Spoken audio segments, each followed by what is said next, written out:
अगर ज्योति मौर्य तो रमाकांत जी, आप कह रहे हैं कि शायद ये एक वाक्य है, इससे कोई ट्रेंड सेट नहीं हो रहा, पर डर की बात ये थी कि बक्सर से जो वाक्य आया था वहां से ये ऐसा ना हो जाए कि देश के और राज्यों में भी ऐसा कुछ शुरू हो जाए। बरखा जी, आप पे मैं अगर आता हूं, देखिए इन्होंने जिक्र किया सुसाइड्स की बात पर भी इन्होंने जवाब दिया, इन्होंने बात किया कि रेप केसेस इतने ज्यादा होते हैं और ये मेल डोमिनेटेड एक सोसाइटी है, पुरुष प्रधान सोसाइटी है, इसको तो नकारा नहीं जा सकता।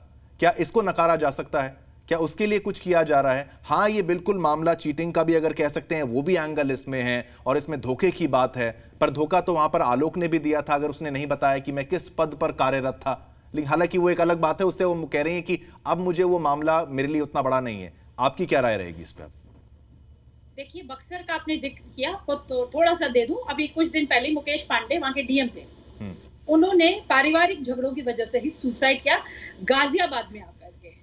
और ऐसे में अगर बैठी रहूंगी तो मैं आपको बहुत सारे आईपीएस ऑफिसर्स और बहुत सारे लोगों की नाम गिनाती रहूंगी, कोई भी वंचित नहीं रह गया, चाहे कोई नेता हो, चाहे अभिनेता हो, चाहे डॉक्टर हो, चाहे इंजीनियर हो, लंबी लिस्ट है। चाहे हमारी सुरक्षा के लिए जो सोल्जर्स तैनात हैं उनका नाम लूं, सभी इन्वॉल्व हैं। इतने प्रताड़ित हैं, इतने परेशान हो जाते हैं, पत्नियों के खिलाफ रिपोर्ट लिखाने जाते हैं, वहां कोई रिपोर्ट नहीं लिखा, अट्टहास का विषय बना दिया जाता है, उन्हें भगा दिया जाता है। एफआईआर सारी कॉपी पेस्ट है कि इन्होंने मुझसे फॉर्च्यूनर मांगी, 12 बजे रात को धक्के मार के निकाल दिया गया था। ये जी पे मैंने आज से 10 साल पहले भी यही बात कही थी कि सारी एफआईआर उठा लीजिए, सब कॉपी पेस्ट है। पुलिस स्टेशन में खुद ये बात पुलिस के द्वारा मैंने खुद सुनी हुई है और खुद बातचीत में हुई है कि अगर लड़का मर गया है, सुसाइड का 23 पन्ने का लेटर छोड़ के भी गया है, तो भी एफआईआर दर्ज नहीं होगी। अभी कोविड के समय में अमन बैसलर नाम का लड़का, यहाँ दिल्ली का ही लड़का था, वो उसने सुसाइड कर लिया। लेकिन जब रिपोर्टिंग करने के एफआईआर जो एक सोचिए कि सबसे पहले लिखी जानी चाहिए, और वो लड़का हो या लड़की, वो ह्यूमन बीइंग तो है ना, तो उसकी एफआईआर लिखने के लिए जब चरम सीमा में कोविड था तो मैं भी गई थी, 6000 लोग इकट्ठे हुए तब जाके एफआईआर लिखी गई। ये तो स्थिति है। अब आप एसिड अटैक का सुन लीजिए, एसिड अटैक लड़की के ऊपर होगा लिव इन पार्टनर पे, तो छपाक बनेगी जिससे $1 मिलियन आएंगे, जिससे आपको एक्कोलेट्स मिलेंगे, आपको बड़े सारे मेडल मिलेंगे, अवार्ड मिलेंगे। लेकिन लड़के के ऊपर एसिड अटैक होगा, लड़का मर भी जाएगा, पुलिस स्टेशन जाइए, आप बात करिए मर गया, अरे मरने दो ना साले को। ये जवाब देते हैं। जब तक ये एटीट्यूड नहीं बदलेगा, ऐसे किस्से बढ़ते रहेंगे। चाहे आप डोमेस्टिक वायलेंस कहिए, डोमेस्टिक वायलेंस कितना लड़कों के ऊपर होता है, पुरुषों के ऊपर, हस्बैंड्स के ऊपर इतना होता है, लेकिन अभी हम कोर्ट सुनने के लिए नहीं तैयार है।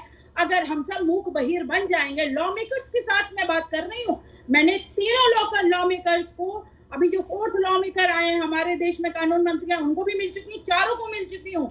नाम आपको ले लेती हूँ, रविशंकर जी, किरण रिजिजू जी, अभी वाले जो लॉ मिनिस्टर है उनको भी मिल चुकी हूँ, उससे पहले भी जो थे सदानंद गौड़ा जी, उन्हें भी मिल चुकी हूँ। सबसे मेरी ये चर्चा हुई है कि परिवार नष्ट हो रहे हैं, पूरा जो इंस्टीट्यूशन है मैरिज का वो खत्म हो रहा है, लड़के अपने बच्चों से नहीं मिल पा रहे। इसका डिस्कशन तो पार्लियामेंट में पिछले साल हुआ था। बूढ़े माता पिता कितने प्रताड़ित हो रहे, नहीं सिर्फ हस्बैंड।